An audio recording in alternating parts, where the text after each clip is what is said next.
विद्युद्दामसमप्रभं मृगपतिः स्कन्दस्थिताभीषणां कन्याभिकरवालकेटविलसद्हस्ताभिरासेवितां हस्ते चक्रगदासिकेटविशिखां चापं गुणं तर्जनी बिबलानाम् अनलात्मिकां शशिधरां दुर्गा त्रिनेत्रं भजे। नमस्कार, जय सिया राम, जय श्री अम्बे।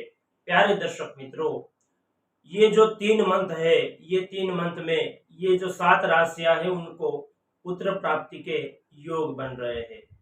जून, जुलाई और अगस्त, ये 3 मंथ में आप अवश्य ट्राई करिए, आपको संतान की प्राप्ति होगी, उसमें कोई संशय नहीं है।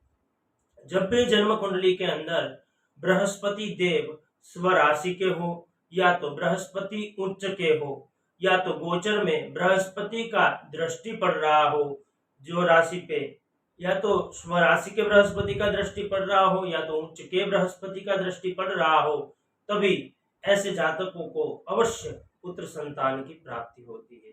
प्यारे दर्शक मित्रों, जब भी जन्म कुंडली के अंदर गोचर में बृहस्पति की दृष्टि जब भी कुंडली में पड़ती है, तो ऐसे व्यक्तियों को बृहस्पति अवश्य पुत्र संतान की प्राप्ति करवाते हैं। जन्म कुंडली के अंदर जब भी पंचमेश गोचर में दृष्टि करता हो, तो ऐसा पंचमेश भी यदि सूर्य है, मंगल है, तो गुरु है, तो वो अवश्य पुत्र संतान की प्राप्ति देता है। प्यारे दर्शक मित्रों, ये जो 3 मंथ है, जून, जुलाई, अगस्त, इस मंथ में आपको अवश्य पुत्र संतान के लिए ट्राई करना चाहिए। ये जो राशियां हैं वो अवश्य ट्राई करेगी तो उनको पुत्र संतान की प्राप्ति होगी। दर्शक मित्रों, ये भाग्य का योग तो बन रहा है, पर साथ में आपको कुछ कर्म भी करने हैं। देखिए, जब भाग्य और कर्म दोनों साथ मिलते हैं तभी कुछ रिजल्ट हमें प्राप्त होता है। कर्म के बिना कुछ प्राप्त नहीं होता है। ये संसार में कर्मण्येवाधिकारस्ते मां फलेषु तदाचल, कर्म तो हमें करना ही है, और जब हम कर्म करेंगे, मेहनत करेंगे, तभी हमारा भाग्य जो है वो एक्टिवेट होता है। हाँ, तो कर्म और भाग्य, अभी का जो समय है ये 3 मंथ में आपके लिए श्रेष्ठ है। अभी आपको उसके लिए कर्म करना है और क्या क्या उपाय करने हैं, और इस तरह से आपने ये उपाय कर लिया तो यकीन मानिए दोस्तों, अवश्य आपको पुत्र संतान की प्राप्ति होगी। वो बताता हूँ, और गर्भ धारण में क्या क्या नियम होने चाहिए, गर्भाधान किस तरह से करना चाहिए पुत्र संतान के लिए, वो भी सारी चीजें बताता हूँ। बिल्कुल ध्यान से आप सुनिएगा और वीडियो को ज्यादा से ज्यादा शेयर करिए। कमेंट में जय श्री सियाराम अवश्य लिखिए।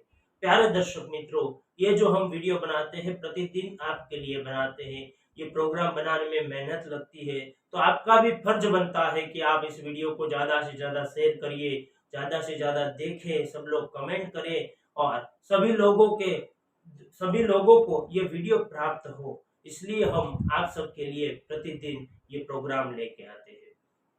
प्यारे दर्शक मित्रों, जिनकी भी मेष राशि है, जी हाँ दोस्तों, मेष राशि वाले जातकों को जून, जुलाई और अगस्त, ये 3 महीने में अवश्य ट्राई करना चाहिए। आपको पुत्र संतान की अवश्य प्राप्ति होगी, उसमें कोई संशय नहीं है। उसके बाद में दूसरी जो राशि है वो बनती है वृषभ राशि। जी हाँ दोस्तों, वृषभ राशि के जातकों को भी अवश्य पुत्र संतान के लिए ट्राई करना चाहिए। आपको भी भगवती की कृपा से पुत्र संतान की प्राप्ति होगी।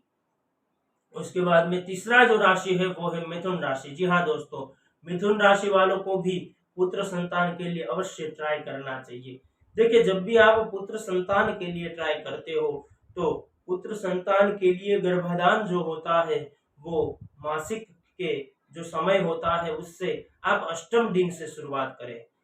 गरुड़ पुराण ये कहता है कि यदि आप छठे दिन से शुरुआत करेंगे तो वो जो पुत्र आएगा वो रोगी आएगा, वो लंबी आयु वाला नहीं होगा। इसलिए हो सके तो आप अष्टम दिन से प्रयास करिए, और अष्टम दिन, दशम दिन, ऐसे सम दिनों में गर्भाधान पुत्र संतान के लिए होना चाहिए। और खास करके यदि पुत्र संतान के लिए आप गर्भाधान कर रहे हैं तो आपको गुरुवार, रविवार, मंगलवार ऐसे वार अवश्य लेने हैं।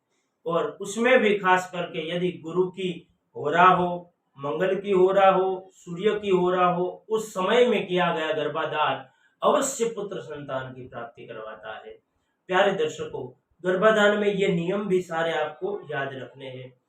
उसके बाद में चौथी जो राशि है वो है कन्या राशि। जी हाँ दोस्तों, कन्या राशि वालों को भी अवश्य जून जुलाई अगस्त में पुत्र संतान के लिए प्रयास करना चाहिए। आपको भी अवश्य संतान की प्राप्ति हो सकती है।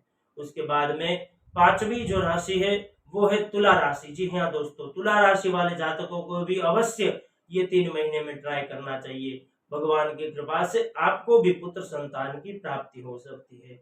उसके बाद में छठी जो राशि है वो बनती है वृश्चिक राशि। जी हाँ दोस्तों, वृश्चिक राशि वाले जातकों को भी अवश्य ट्राई करना चाहिए। अब तक आपको मिसकैरेज हुआ था, गर्भ रुक नहीं रहा था, लेकिन अब बृहस्पति देव की कृपा से आप अवश्य ट्राई कर सकते हैं, आपको पुत्र संतान की प्राप्ति हो सकती है। उसके बाद में सातवीं जो राशि है वो राशि है मीन राशि। जी हाँ दोस्तों, मीन राशि वालों को भी बृहस्पति की दृष्टि से अवश्य आपको भी पुत्र संतान की प्राप्ति हो सकती है और आप भी अवश्य ट्राई करिए।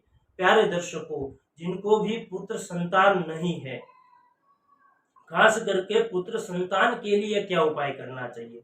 आपको बार बार गर्भ गिर रहा है, मिसकैरेज हो रहा है, देखिए शिव महापुराण ये कहता है कि पुत्र संतान के लिए भगवान शिव की उपासना सर्वश्रेष्ठ साधन है। आपको प्रदोष के दिन अवश्य, मैं बहुत बार ये बोल चुका हूँ कि आप लोग ये उपाय अवश्य करिए, प्रति प्रदोष को करिए।